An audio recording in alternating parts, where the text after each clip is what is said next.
তখন আমরা যেটা আলোচনা করছি, সেখানে আমরা কি দেখছি? আমরা দেখছি যে এ আপেক্ষিক আর্দ্রতার সূত্র হচ্ছে কত? আপেক্ষিক আর্দ্রতার সূত্র হচ্ছে R is equal to small f divided by capital F into 100%। অর্থাৎ এখানে কি হইছে? এই সুস্পষ্টভাবে প্রশ্নের মধ্যেই বায়ুর তাপমাত্রা বায়ুর তাপমাত্রা মনে করো 30°C, শিশিরাঙ্ক ধরো 10°C। এরকম বায়ুর তাপমাত্রা এবং শিশিরাঙ্ক সুন্দর করে দেওয়া থাকে। তাহলে এই বায়ুর তাপমাত্রায় সম্পৃক্ত জলীয় বাষ্পের চাপ ক্যাপিটাল এফ, শিশিরাঙ্কে সম্পৃক্ত জলীয় বাষ্পের চাপ স্মল এফ। এইভাবে আমরা এতক্ষণ অঙ্ক করছি। এখন খেয়াল করো, কোনো কোনো সময় যেটা পরীক্ষায় অধিকাংশ প্রশ্ন আসে, এরকম ডাইরেক্ট বায়ুর তাপমাত্রাও দেওয়া থাকবে না, শিশিরাঙ্কও দেওয়া থাকবে না। একটা আর্দ্রতা মাপক যন্ত্রের দুইটা পার্ট দেওয়া থাকবে, সেটা থেকে তোমাকে আপেক্ষিক আর্দ্রতা নির্ণয় করতে হবে। তখন তুমি কিভাবে কি করবা? আচ্ছা খেয়াল করো, আমরা যখন হাইগ্রোমিটার নিয়ে কাজ করব, প্রথমে আসছে হাইগ্রো আর্দ্রতা।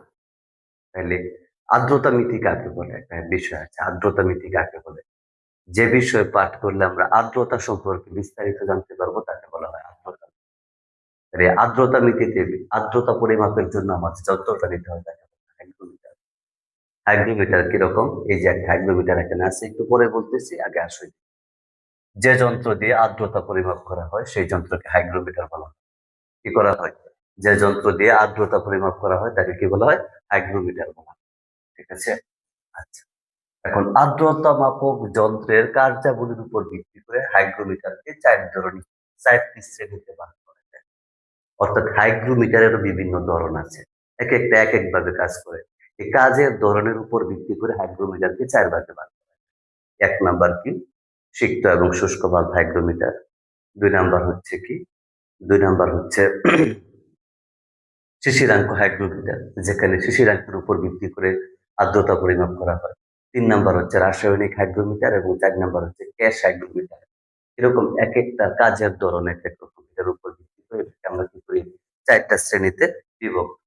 এখন আমরা তোমাদেরকে এখানে আলোচনা করব হচ্ছে সিক্ত এবং শুষ্ক বাল্ব হাইগ্রোমিটার কাকে বলে। ঠিক আছে? সিক্ত এবং শুষ্ক বাল্ব হাইগ্রোমিটার কাকে বলে? এই সিক্ত এবং শুষ্ক বাল্ব হাইগ্রোমিটারের চিত্রটা আমার এখানে দেওয়া আছে। ঠিক আছে? এই সিক্ত এবং শুষ্ক বাল্ব হাইগ্রোমিটারের চিত্রটা কি করা আছে আমার এখানে দেওয়া আছে। ঠিক আছে? এখানে সিক্ত এবং শুষ্ক বাল্ব হাইগ্রোমিটারের চিত্র দেওয়া আছে। চিত্রে কি দেওয়া আছে? এই হচ্ছে তোমার একটা কি হাইগ্রোমিটার, সিক্ত এবং শুষ্ক বাল্ব হাইগ্রোমিটার। দেখো এখানে কি দেওয়া আছে? একটা হাইগ্রোমিটারের চিত্র দেওয়া আছে। এটা হচ্ছে কি?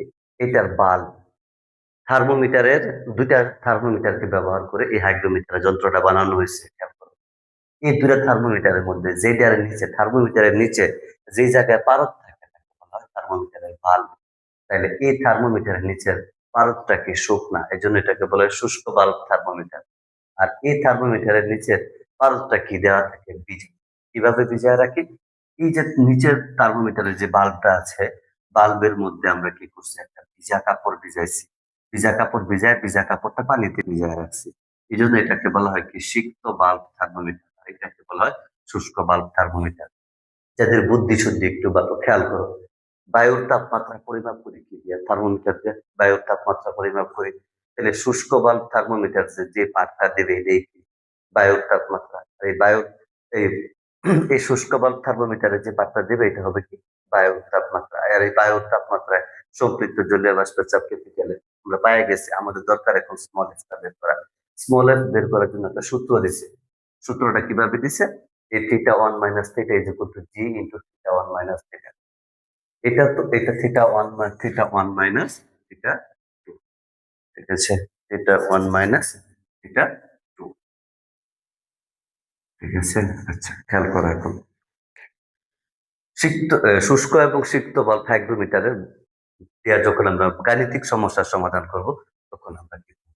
আমরা ধরবো এই শুষ্ক বাল্ব থার্মোমিটারের যে পাঠটা দেবে এটা হবে থিটা 1, আর সিক্ত বাল্ব থার্মোমিটারের যে পাঠটা দেবে এটা হচ্ছে থিটা 2। ধরি হাইগ্রোমিটারের শুষ্ক বাল্বের তাপমাত্রার পার্ট θ1°C এবং সিক্ত বাল্বের তাপমাত্রার পার্ট θ2°C এবং এই θ1°C তাপমাত্রা গ্লেসিয়ার উৎপাদকের মান জি। এটা প্রশ্নে দেওয়া থাকে। তোমাদের বইয়ে দেখো সারণী দেওয়া আছে, বিভিন্ন সব লেখকের বইয়ে যে গ্লেসিয়ার উৎপাদকের চার্ট দেওয়া আছে। দেখো তাপমাত্রা বাড়লে বায়ুর চাপ বাড়ে, কিন্তু একটা যে এখানে আবার উল্টা আরেকটা ঘটনা ঘটছে, তাপমাত্রা বাড়লে গ্লেসিয়ার উৎপাদকের মান কমে। ঠিক আছে, এই চারটা থেকে মেডিকেলে অনেক প্রশ্ন আছে, তোমরা এগুলি মুখস্থ করে রাখবা যারা মেডিকেলে প্রিপারেশন নেবে। যারা মেডিকেলে প্রিপারেশন নেবে না, মুখস্থ করার দরকার নাই, প্রশ্নে সাধারণত দেওয়া থাকে। ঠিক আছে, তো হাইগ্রোমিটারের শুষ্ক বাল্বের মান θ1°C এবং সিক্ত বাল্বের পাঠ θ2°C। এই θ1 গ্লেসিয়ারের উৎপাদকটা সবসময় নিতে হবে কোন তাপমাত্রা, এই তাপমাত্রা, এই নট এটা θ1°C তাপমাত্রা গ্লেসিয়ার উৎপাদকের মান কত জি। যদি আমার কি দরকার, আমার শিশিরাঙ্কের মান দরকার, শিশিরাঙ্ক পাইলে আমি স্মল একটা বের করতে পারবো। তাহলে ধরি শিশিরাঙ্কের পার্ট হচ্ছে থিটা, তাহলে এখান থেকে আমার সূত্রটা কি দাঁড়াচ্ছে, θ1 - θ = জি ইন্টু θ1 - θ2। এটা মুখস্থ রাখবা। এই আমি তো বার করবো থিটা, তাহলে থিটা বের করতে হলে কিভাবে হবে, দেখো থিটা কত, θ1 - জি ইন্টু θ1 - θ2। একটা জিনিস তোমরা এখানে খেয়াল করবা, এই যে থিটা এর মান শিশিরাঙ্ক কখনো নেগেটিভ চিহ্ন, নেগেটিভে গেলে তো গলনাঙ্ক হয়ে যাচ্ছে, হিমাঙ্ক হয়ে যাচ্ছে না, এটা হবে কি সবসময় একটা মানে পজিটিভ মান থাকবে। এই জন্য θ1 সবসময় কি হবে, বড় হবে। এই θ1টা সামনে বসবে, এটা লিখতে গেলে অনেকে পেঁচ লাগায় দেয় যে কোনটা সামনে কোনটা পিছনে। θ1 সবসময় সামনে থাকবে। তাহলে θ1 - θ জি ইন্টু কত, θ1 - θ2। এই সূত্র দিয়ে আমরা শিশিরাঙ্ক বের করব, শিশিরাঙ্ক বের করে এখানে শিশিরাঙ্কের মান বসাই, অঙ্ক হয়ে যাবে। ঠিক আছে, এটা হচ্ছে এই যন্ত্রের ব্যবহার। এখন এই যন্ত্র ব্যবহার করে খেয়াল করো, এই যন্ত্রটা কোথায় ব্যবহার করা হয়। ঠিক আছে, এই যন্ত্রটা কোথায় ব্যবহার করা হয়, যন্ত্রের ব্যবহারটা নিয়ে আমরা একটু কথা বলবো। ঠিক আছে, এখন আসো, এই যন্ত্রের ব্যবহারটা কোথায় হয় এবং এই যন্ত্রের ব্যবহার নিয়ে আমরা কথা বলবো। শুষ্ক এবং আর্দ্র বাল্ব হাইগ্রোমিটারের সাহায্যে আবহাওয়ার পূর্বাভাস। শুষ্ক এবং সিক্ত বাল্ব হাইগ্রোমিটারের সাহায্যে। সুপ্রিয় শিক্ষার্থীরা, আমরা এখন কি করব, আমরা এখানে এইটার ব্যবহার, আমরা তো এটা গাণিতিক সমস্যা কিভাবে সমাধান করি একটু আগে বললাম, সূত্রটা কিভাবে আসছে, এখন এটা কোথায় ব্যবহার করা হয়। এটা ব্যবহার করে আবহাওয়াবিদরা ব্যবহার করে কি করে, আবহাওয়ার পূর্বাভাস দেয়। দেখো না, আবহাওয়া বুলেটিন কিভাবে দেয় বিভিন্ন সময়, ঘূর্ণিঝড় টুর্ণিঝড়ের সময় যে আবহাওয়া বুলেটিনটা দেয়, এটা মূলত এই যন্ত্রের পাঠ দিকে বুলেটিন দেয়। এটা শুষ্ক বাল্ব থার্মোমিটারের পার্ট θ1। এই θ1 দ্বারা কি করে, বায়ুর তাপমাত্রা নির্দেশ করে। আর এটা হচ্ছে কি সিক্ত বাল্বের পার্ট θ2। এটা বাল্বটা কি থাকে, ভিজা থাকে, মানে এটা সর্বোচ্চ সম্পৃক্ত অবস্থায় থাকে। θ2টা কি থাকে, সর্বোচ্চ সম্পৃক্ত অবস্থায় থাকে। বায়ু সম্পৃক্ত হলে যে পার্টটা দিত এটা দেয়। এখন যদি কোনো কারণে এরকম হয়, θ2 এর মান এবং θ1 এর মান সমান, এটা কি সম্পৃক্ততা, সর্বোচ্চ সম্পৃক্ততা থাকে, তাহলে এটাও সর্বোচ্চ সম্পৃক্ত। দুটার মধ্যে কোনো তাপমাত্রার পার্থক্য নাই, বায়ু সম্পূর্ণরূপে সম্পৃক্ত অবস্থায় আছে। এটার পাতা, এটারে ভিজায় রাখলে যে পারবে, এটা শুকনো অবস্থায় একই পার দিচ্ছে। দেখেন বায়ু ভিজার মানে যে বায়ুটা আছে সর্বোচ্চ কি আছে, সম্পৃক্ত অবস্থায় আছে। এক। দুই, যদি পার্থক্য খুব বেশি হয়, কি এই θ1 এবং θ2 এর মধ্যে পার্থক্য অনেক বেশি, তার মানে কি বোঝাইতেছে, পার্থক্য বেশি মানে কি, প্রথমটা থেকে বলছে যদি পার্থক্য বেশি হয়, 2 নাম্বারটা আমি আগে বলতেছি, এটা পার্থক্য যদি বেশি হয় তাহলে বুঝতে হবে বায়ুতে আর্দ্রতার পরিমাণ কম এবং আবহাওয়া শুষ্ক। কেমনে, এটা তো সর্বোচ্চ সম্পৃক্ত, এই জন্য টেম্পারেচার কম, আর এটা টেম্পারেচার অনেক বেশি। দেখবেন কি বায়ুতে কোনো জলীয় বাষ্পই নাই, খুব কম, বায়ু একদম শুকনা, এই জন্য তো টেম্পারেচার বেশি। যদি বায়ুতে জলীয় বাষ্পের পরিমাণ বেশি থাকতো তাহলে কি থাকতো, বাতাস ঠান্ডা থাকতো। বৃষ্টির দিন বাতাস কি থাকে, ঠান্ডা থাকে। ঠিক আছে, সব বায়ুতে জলীয় বাষ্পের পরিমাণ কম থাকলে পার্থক্য বেশি থাকে, এক। আর যদি পার্থক্য কম হয়, বা ক নাম্বারে যেটা বলছে পার্থক্য যদি কম হয়, তাহলে বুঝতে হবে বায়ুতে আর্দ্রতার পরিমাণ বেশি, বায়ুতে কি এটা প্রায় কাছাকাছি লেভেলে চলে আসছে। আচ্ছা, বৃষ্টি কেন হয়, বায়ুতে জলীয় বাষ্পের পরিমাণ বেড়ে গেলে, বায়ুতে জলীয় বাষ্পের পরিমাণ বেড়ে গেলে বাতাস কি হয়, ঠান্ডা হয়। বা প্রত্যেকটা বৃষ্টি শুরু হওয়ার আগে বাতাস কি থাকে, ঠান্ডা থাকে। তাহলে ঠান্ডা বাতাসে কি হয়ে থাকে, এই ঠান্ডা বাতাস হলে কি হয়, টেম্পারেচারের মান কমে যায়। তাহলে দুটা তাপমাত্রা পার্থক্য কম থাকলে কি হয়, বায়ু ভিজা আছে, আর্দ্র আছে, যে কোনো সময় বৃষ্টিপাতের সম্ভাবনা আছে। এখন কি বলছে, তাপমাত্রার পার্থক্য আস্তে আস্তে কমতেছে, তাপমাত্রা পার্থক্য আস্তে আস্তে কমতেছে, তার মানে কি টেম্পারেচার কমতেছে, বায়ুতে জলীয় বাষ্পের পরিমাণ বাড়তেছে। বায়ুতে জলীয় বাষ্পের পরিমাণ বাড়লে বায়ু ঠান্ডা হয়, বায়ু ঠান্ডা হলে বৃষ্টিপাতের সম্ভাবনা আছে। শেষ।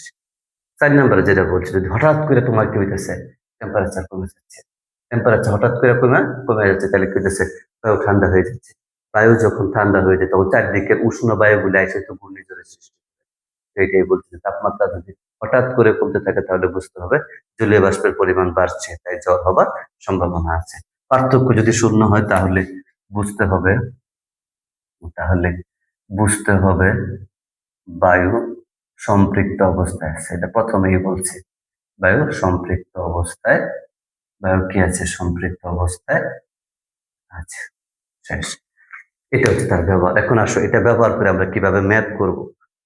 তো পরীক্ষা ম্যাথ কেন্দ্রিক প্রশ্ন হয়, তাহলে আমরা এখন এখান থেকে ব্যবহার করে কিভাবে পরীক্ষায় ম্যাথ আসে এখান থেকে।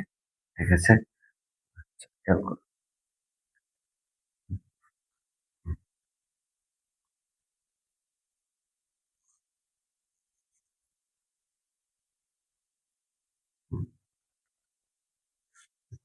খেয়াল করো, দড়ি একটি শুষ্ক এবং সিক্ত বাল্ব হাইগ্রোমিটারের, একটি শুষ্ক এবং সিক্ত বাল্ব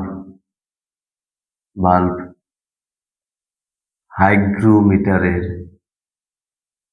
একটি শুষ্ক এবং সিক্ত বাল্ব হাইগ্রোমিটারের শুষ্ক বাল্বের শুষ্ক বাল্বের শুষ্ক বাল্বের শুষ্ক বাল্ব থার্মোমিটারের শুষ্ক বাল্ব থার্মোমিটারের পাঠ 30°C এবং সিক্ত বাল্ব থার্মোমিটারের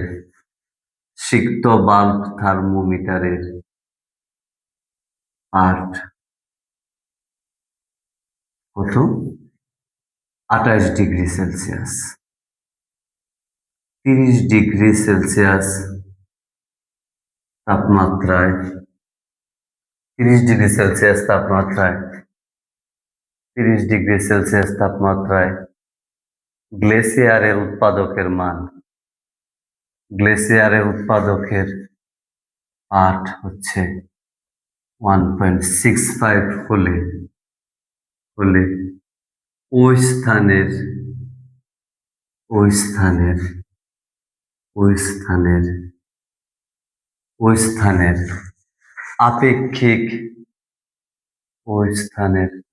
আপেক্ষিক আর্দ্রতার মান কত? ওই স্থানের আপেক্ষিক আর্দ্রতার মান কত? খেয়াল করো,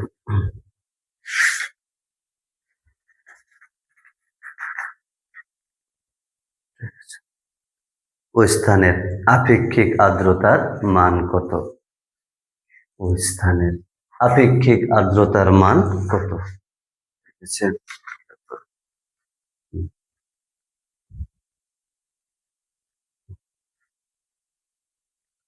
26, 28 এবং 30°C তাপমাত্রায় এটা দেওয়া থাকবে।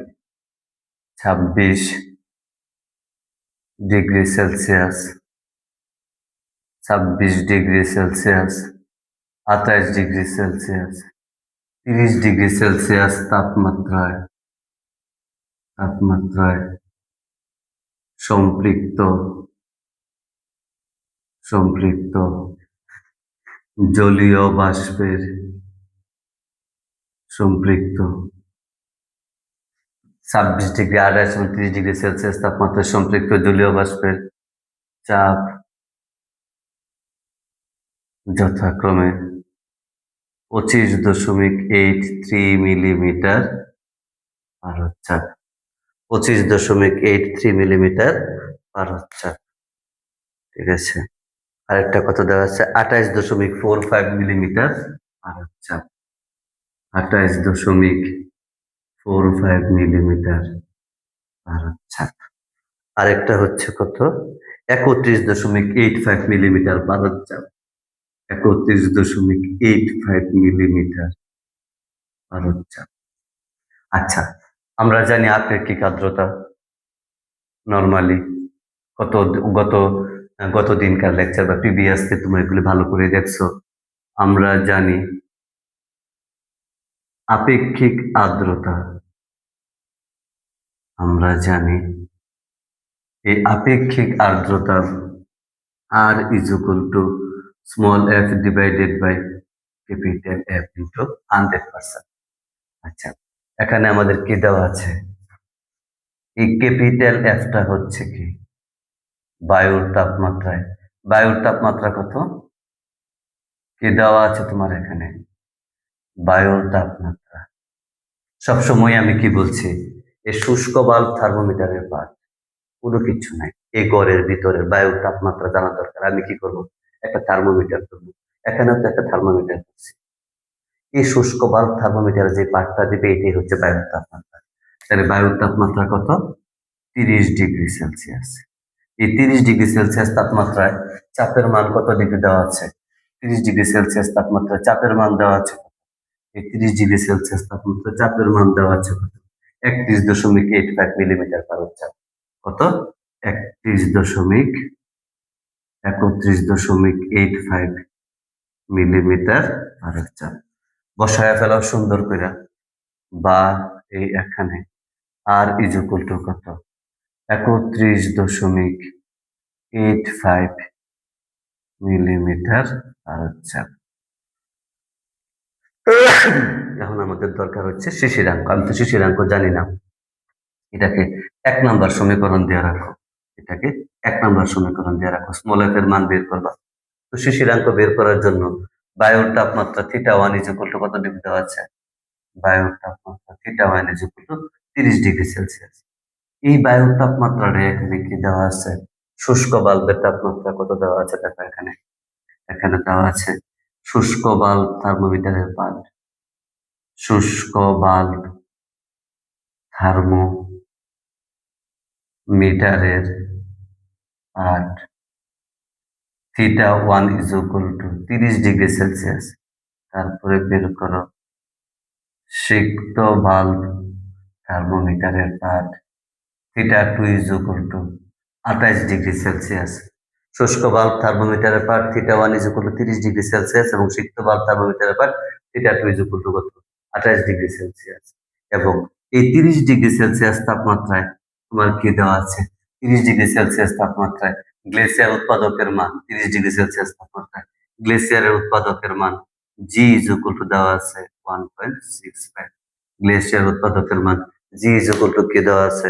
1.65। 30 ডিগ্রি সেলসিয়াস তাপমাত্রায় গ্লেসিয়ারের উৎপাদকের মান জি ইজ ইকুয়াল টু কত? 1.65। 30 ডিগ্রি সেলসিয়াস তাপমাত্রায় গ্লেসিয়ারের উৎপাদকের মান জি ইজ ইকুয়াল টু হচ্ছে দেওয়া আছে 1.65। শিশিরাঙ্ক, শিশিরাঙ্ক theta is equal to what? বের করো থিটা ইজ ইকুয়াল টু, আমরা জানি কি, আমরা জানি কি θ1 minus theta is equal to G into θ1 minus θ2। তাইলে আমাকে বের করতে হবে কিসের মান? থিটা এর মান। Theta is equal to θ1 minus, এইটা ওই পাশে গিয়ে এটা এই পাশে চলে আসবে, জি ইন্টু θ1 মাইনাস θ2। তাহলে θ1 ইজ ইকুয়াল টু কত ডিগ্রি দেওয়া আছে? θ1 ইজ ইকুয়াল টু দেওয়া আছে 30 মাইনাস জি এর মান কত দেওয়া আছে? 1.65। θ1 কত? 30, θ2 কত? 28। এটা বের করলে শিশিরাঙ্ক কত আসে? 26.7 ডিগ্রি সেলসিয়াস। শিশিরাঙ্কের মানটা কত আসে?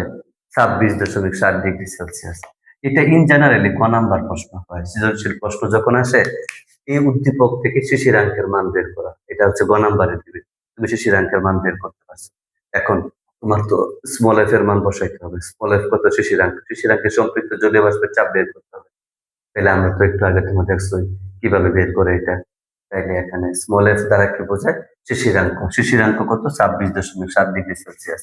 এখন খেয়াল করো 26 ডিগ্রি সেলসিয়াস তাপমাত্রায় চাপের মান কত? 26 ডিগ্রি সেলসিয়াস তাপমাত্রায় চাপের মান কত ডিগ্রি দেওয়া আছে?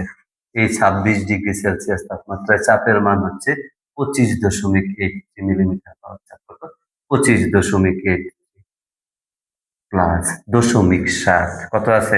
অতিরিক্ত কত আছে? 0.7। তো এই 0.7টাকে আমরা আলাদা ঐকিক নিয়মে বের করে আইনা এখানে বসাইলে আনসার চলে আসবে। তাহলে তাপমাত্রা 2 ডিগ্রি বাড়লে তাপমাত্রা 2 ডিগ্রি সেলসিয়াস বাড়লে বায়ুর চাপ বাড়ে। তাপমাত্রা 2 ডিগ্রি সেলসিয়াস বাড়লে বায়ুর চাপ কত বাড়ে? 28 থেকে বাইরা কত হয়েছে? 30। কত? 28 থেকে বাইরা 30 হয়েছে। 28-এ চাপের মান কত ছিল? তাপমাত্রার মান কত ছিল? খেয়াল করো। 28 থেকে বাইরা যখন এতে হয় তখন এটা কত হয়েছে? খেয়াল করো। এখানে পাবো কিভাবে? 26 ডিগ্রিতে মান কত ছিল? 26 ডিগ্রি সেলসিয়াসে চাপের মান কত ছিল? 26 ডিগ্রি সেলসিয়াসে চাপের মান ছিল 25.83 মিলিমিটার আর হচ্ছে। আর 28 ডিগ্রি সেলসিয়াসে চাপের মান কত ছিল? 26-এ 25.83 আর 28-এ হচ্ছে কত? 28.45 মিলিমিটার আর হচ্ছে। তাপমাত্রা বাড়ছে কত? 2 ডিগ্রি সেলসিয়াস। চাপের পরিমাণ কতটুকু বাড়ছে? দেখো তো, 28.45 থেকে এটি বাদ দিলে কত আসতেছে? 3 আসছে, এগুলো কত থাকে? 2। 28 কত হইলে 12, 28 কত হইলে 14 হইব? 6.1। হাতে আছে কত? 25.83। 28 কত হলে 14 হইব? 6, হাতে আছে 1, 2.62। ঠিক আছে, 2.62 মিলিমিটার আর আচ্ছা, ঠিক আছে। 28 আমাদের কত দেওয়া আছে? 26 ডিগ্রিতে চাপের মান 25.8 থেকে 28 হচ্ছে 28.45। ঠিক আছে, এটা বের করলে কত আসছে? 2.62। তাপমাত্রা 2 ডিগ্রি সেলসিয়াস বাড়লে বায়ুর চাপ বাড়ে কত? 2.62 মিলিমিটার আর আচ্ছা। অতএব তাপমাত্রা 1 ডিগ্রি সেলসিয়াস বাড়লে 1 ডিগ্রি সেলসিয়াস বায়ুর চাপ বাড়ে কত? 2.62 ডিভাইডেড বাই 2 মিলিমিটার আর হচ্ছে কত? তাপমাত্রা কত? 0.7 ডিগ্রি সেলসিয়াস বাড়লে বায়ুর চাপ বাড়ে কত? 2.62 ইন্টু 0.7 মিলিমিটার আর চাপ। এটা বের করলে কত আসে দেখো? 2.62। যে মানটা পাবা এই মানটাকে তোমরা কিনে এখানে নিয়ে বসায় দিবা। বসায় দিলে ইন্টু 100% দিলেই তোমার কি আছে? এই আপেক্ষিক আর্দ্রতা হারের মানটা চলে আসবে। ঠিক আছে, আমার কাছে ক্যালকুলেটর নাই তো, এটা একটু দেখো তোমরা। ঠিক আছে,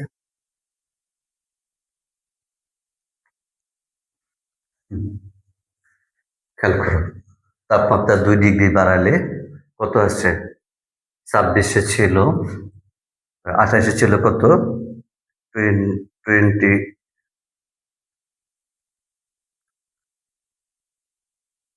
28.45 করতেছে।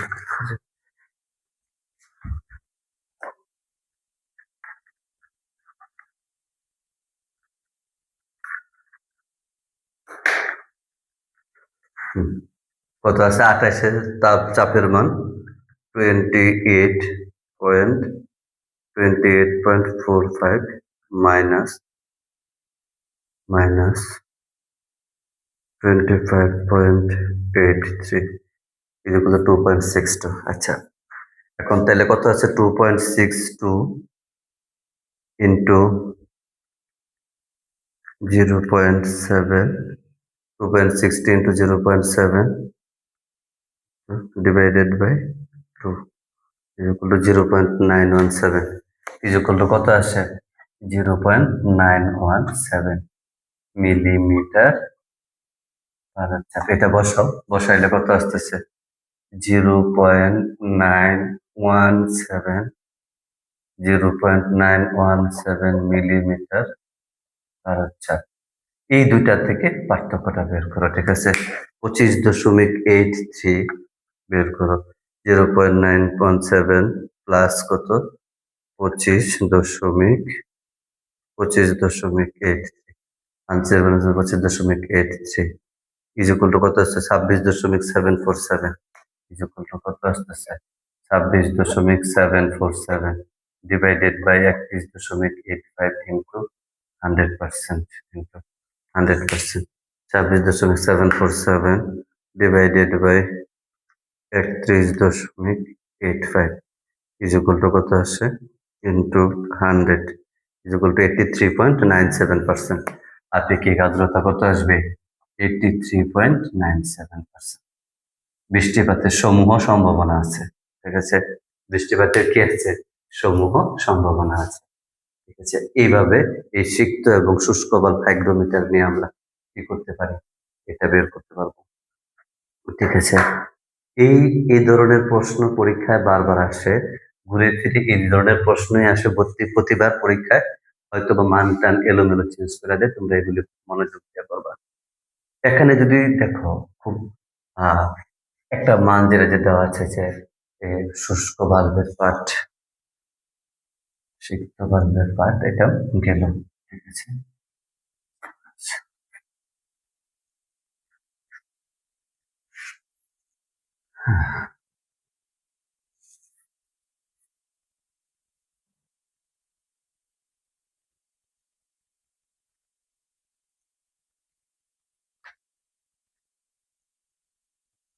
একটা প্রশ্ন প্রায় আসে 2 নম্বরের জন্য যে শীতকালে ভিজা কাপড় দ্রুত শুকায় কেন, ঠিক আছে। প্রশ্ন আসে এগুলি, শীতকালে ভেজা কাপড় দ্রুত শুকায় কেন। একটা প্রশ্ন প্রায় আসে যে শীতকালে ভিজা কাপড় দ্রুত শুকায় কেন। শীতকালে কি থাকে, বাতাস একদম শুকনা থাকে, বায়ুতে কি থাকে না, আর জলীয় বাষ্পের পরিমাণ কম থাকে। বাতাসে জলীয় বাষ্পের পরিমাণ যদি কম থাকে তাহলে কি হয়, ভিজা কাপড় থেকে দ্রুত পানি কি করে বাতাস শোষণ করে নেয়। বায়ু কি করে সবসময় জলীয় কাপড়ের যে ভিজা পানিটা থাকে এটা দ্রুত কি করে বাতাসে চলে যায়, এই জন্য কাপড় দ্রুত শুকায়। আর বর্ষাকালে কি থাকে, বায়ুতে জলীয় বাষ্পের পরিমাণ বেশি থাকে, এই জন্য কাপড় শুকাইতে বেশি সময় লাগে, ঠিক আছে। আর একটা প্রশ্ন আছে, একই তাপমাত্রায় ঢাকা অপেক্ষা কক্সবাজার বেশি অস্বস্তিকর কেন। একই তাপমাত্রায় একই তাপমাত্রায় একই তাপমাত্রায় ঢাকা অপেক্ষা একই তাপমাত্রায় ঢাকা অপেক্ষা ঢাকা অপেক্ষা কক্সবাজার কক্সবাজার বেশি অস্বস্তিকর কেন। কক্সবাজার বেশি অস্বস্তিকর কেন, কেন অস্বস্তিকর। একই তাপমাত্রা ঢাকা অপেক্ষা কক্সবাজার বেশি অস্বস্তিকর কেন। ঢাকার বাতাসে, ঢাকার আশেপাশে কি সমুদ্র আছে, নাই। কক্সবাজারে কি আছে, সমুদ্র আছে। কক্সবাজারে যেহেতু সমুদ্র আছে তাই কক্সবাজারের বাতাস ভিজা থাকে। এই ভিজা থাকলে শরীর থেকে ঘাম দ্রুত শুকায় না, ঘামলে সহজে ঘাম শুকায় না, আর ঘাম না শুকাইলে কি লাগে, অস্বস্তি লাগে। এই জন্য একই তাপমাত্রা ঢাকা অপেক্ষা কক্সবাজার বেশি অস্বস্তিকর, ঠিক আছে।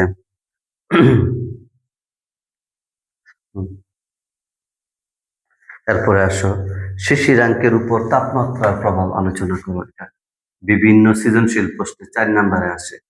শিশিরাঙ্কের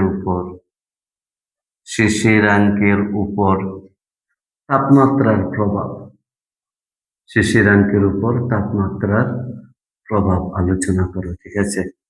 শিশিরাঙ্কের উপর তাপমাত্রার প্রভাব যদি আলোচনা করতে যাও তাহলে তুমি কি দেখবা। আচ্ছা, শিশিরাঙ্ক কাকে বলে, আমি শিশিরাঙ্ক পড়াইতে গিয়ে উদাহরণ দিছিলাম আমার এই ঘর।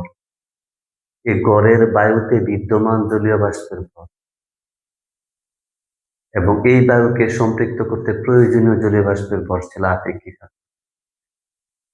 আর শিশিরাঙ্কের সংজ্ঞাটা কি, যে তাপমাত্রায় গড়ের ভিতরের বাতাস গড়ের ভিতরের জলীয় বাষ্প দ্বারা সম্পৃক্ত হবে সেই তাপমাত্রাকে বলা হয় শিশিরাঙ্ক। আচ্ছা, ধরো আমার এখন গড়ের তাপমাত্রা 25°C, বাতাসে জলীয় বাষ্প আছে 5 গ্রাম, তুমি তাপমাত্রা কমায় 22°, 18°, 17°, 14°, তারপর তুমি 10°C নিয়ে আসছো, এরপরে 9°, 8°।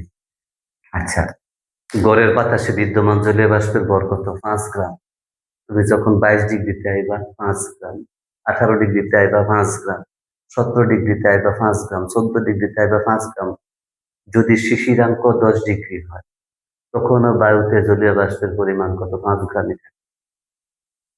তাপমাত্রা কমলে বায়ুতে জলীয় বাষ্প ধারণ ক্ষমতা কমে যায়, ঠিক আছে? কিন্তু শিশির হয়ে তো আর জইরা পড়ে যাচ্ছে না। কিন্তু শিশিরাঙ্কের নিচে যখন যাবে, তখন কি হবে? বায়ু জইরা পড়ে যাবে। তখন বায়ুর পরিমাণ কমে যাবে। এজন্য ঘরের ভিতরে এখন এই বিদ্যমান বাতাসটা যে পরিমাণে চাপ দিচ্ছে, আপ টু শিশুরাঙ্ক পর্যন্ত তারা কি করে? একই চাপ দেয়। এজন্যই আমরা যখন থিওরি পড়াইছি তখন তোমাদেরকে বুঝাইছি বা ঘরের বাতাসে বিদ্যমান জলীয় বাষ্পের চাপ যেটা, ঘরের ভিতরে বিদ্যমান জলীয় বাষ্প বাতাসে যে চাপ দেয়, আপ টু শিশিরাঙ্ক পর্যন্ত জলীয় বাষ্প একই চাপ দেয়। এজন্য ঘরের ভিতরে তাপমাত্রা ২, ৩, ৪, ৫ ডিগ্রি আপ ডাউন করলে শিশিরাঙ্কের যে চাপটা দেয়, চাপের মানের কোনো পরিবর্তন হয় না। এটাই বলছে যে শিশিরাঙ্কের উপর তাপমাত্রার প্রভাব। তাপমাত্রা কম বেশি করলে শিশিরাঙ্কের কোনো পরিবর্তন হয় না। শিশিরাঙ্ক নির্ভর করে কিসের উপর? বায়ুতে বিদ্যমান জলীয় বাষ্পের পরিমাণের উপর। এটা যা আছে তা শিশিরাঙ্ক পর্যন্ত একই থাকে। ঠিক আছে? এজন্য তাপমাত্রার উপর শিশিরাঙ্কের গড়ের কি বলছে? যে শিশিরাঙ্কের উপর তাপমাত্রার কি ধারণা করবে, ঠিক আছে? শিশিরাঙ্কের কোনো পরিবর্তন